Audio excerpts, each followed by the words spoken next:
শুভ সকাল বন্ধুরা, আশা করছি তোমরা সবাই ভালো আছো। আমিও খুব ভালো আছি। তো চলো এইভাবে দিনটাকে স্টার্ট করি।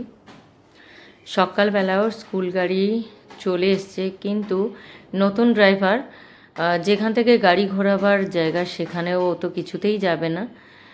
একটা গলির মধ্যে গাড়িটা ঢুকিয়ে দিয়ে টাইমটা নষ্ট করে। তো যাই হোক, এই যে গাড়িটা আর ঘোরাতেই পারছে না, কারণ এদিক থেকে ওদিক থেকে তো গাড়ি মানে সবসময় চলাচল করছে। তো এত বড় গাড়ি ঘোরাতেই তো একটু অসুবিধাই হয়।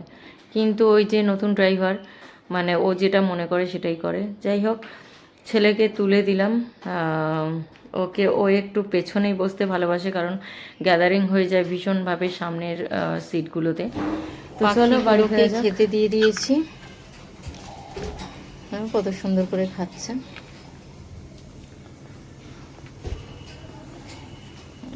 মুখ ঢুকিয়ে খাচ্ছে।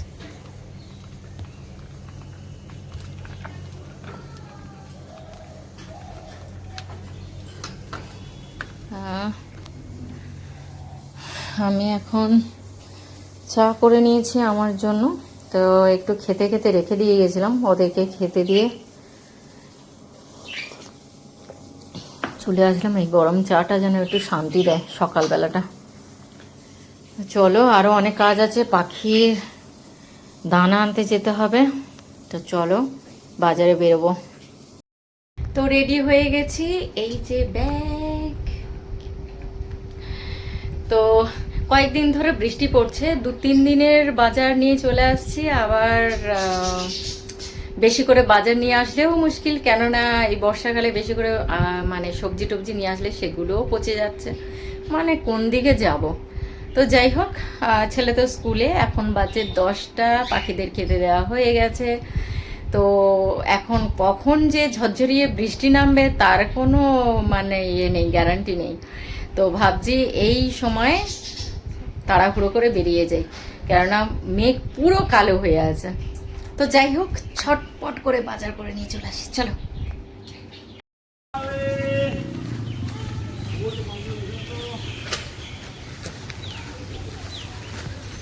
বাপরে, এসেই দেখছি অটো স্ট্যান্ডে এত বড় লাইন। তো কি করব, অগত্যা দাঁড়িয়ে থাকতে হলো। তো তারপরে আলটিমেট অটো পাওয়া গেল। তো আমি দানার দোকানে চলে এসেছি, মানে পাখির দানার দোকানে। তো এখানে আসলে না আমার খুব ভালো লাগে। বিভিন্ন রকমের দানা, সানফ্লাওয়ার থেকে আরম্ভ করে সব কিছু পাওয়া যায় এই দোকানে। মানে সব কিছু, সব রকমের পাখির সব কিছু দানা এখানে পাওয়া যায়।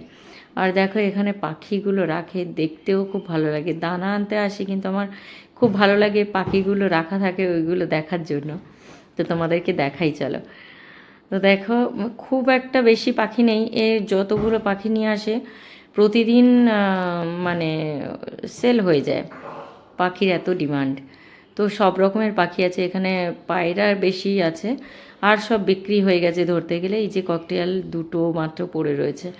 তো এখানে প্রচুর বিক্রি হয়ে যায় পাখি। তো যাই হোক, এখান থেকে সমস্ত কিছু আর এই দেখো মজার ব্যাপার, দেখো গিনিপিগগুলো, ছোট্ট ছোট্ট বাচ্চা, এত মিষ্টি লাগে, কি সুন্দর। তবে কি বলো তো, মানে সময়ের অভাব। মানে ভালো লাগলে কি হবে, বাড়িতে আনতেও ভয় লাগে যে ওদেরকে ঠিকঠাক করে তো দেখতে হবে না। যাই হোক, দানাগুলো নিয়ে নিলাম, যেগুলো আমার দরকার ছিল সেগুলোই নিলাম। নিয়ে দেখছি যে বাস এসে গেছে, অটোতে আর উঠিনি। তো বাসে চেপে পড়লাম। আর অনেকটা ভারী ব্যাগ, দানা মানে বুঝতেই পারছো পাখির দানা কতটা ভারী হয়। তো এখান থেকে যাব, অনেকগুলো কাজ নিয়ে বেরিয়েছি। তো এখান থেকে চলে এসেছি, আবার ওই ভারী ব্যাগ টানতে টানতে এখানে নিয়ে এলাম কিছু ম্যাপস নেব। তো ওখান থেকে ম্যাপ, মানে ছেলের জন্য আর কি। তো নিয়ে চলে এলাম মাছ বাজারে। সব রকম বাজার করতে এসেছি। এখানে ইলিশ মাছ থেকে আরম্ভ করে সমস্ত কিছু আছে। তো যেটা নেওয়ার আমি নিয়ে নিয়েছি। আর দুদিকে দুটো হাতে এত ভারী ব্যাগ যে আমি তুলতে পারছিলাম না। তো আলটিমেট বাড়িতে চলে এলাম। চলো, এখানে এসেই দেখছি যে আমার মশলা করাই নেই। মানে আমি 1 সপ্তাহ করে পেস্ট করে রাখি, তো সেটা করা নেই। তো সেটা চটপট আমি তৈরি করে নিয়েছি, পেস্ট করে নিয়েছি। এটা হচ্ছে আদা রসুন একসাথেই পেস্ট করেছি। আর হচ্ছে একটু মাংস করব, তার জন্য সব রকম কেটে কুটে নিয়েছি, পেঁয়াজ টমেটো যেগুলো নেওয়ার আর কি সেগুলো নিয়েছি। তো দেরি না করে রান্না চাপিয়ে দেবো। আজকে সত্যি সত্যিই খুব বেলা হয়ে গেছে, ছেলেও স্কুল থেকে আসবে। তো চটপট করে রান্নাটা চাপিয়ে দিলাম। আর সত্যি কথা বলতে কি, আমি আর ছেলে থাকলে কি হয়, ওই বাড়তি ঝামেলার মধ্যে আর যাই না। ভাজাভুজি চচ্চড়ি হ্যানা ত্যানা এগুলো কিছুই করি না। জাস্ট একটা বড় করে একটা তরকারি বানিয়ে নিলাম, মানে কষা কষা মাংস আর ভাত। এর সঙ্গে বড় জোর উচ্ছে সেদ্ধ, উচ্ছে ভাজা, নাহলে পেঁপে সেদ্ধ, এটাই করে নিই। তো এটাই হচ্ছে একটা মানে ছেলেকে বেড়ে দিলাম। ছেলে চলেও এসছে স্কুল থেকে, ওকে স্নান টান করিয়ে দিয়েছি, আমিও খাবো, বিশাল খিদে পেয়েছে। তো সত্যি কথা বলতে কি, ছেলেকে দিয়েই আমি খেতে বসে গিয়েছিলাম ঠাকুর পুজো করে। তো ভিডিওটা এই পর্যন্ত, ভালো লাগলে লাইক শেয়ার কমেন্ট করো, বেশি বেশি শেয়ার করো।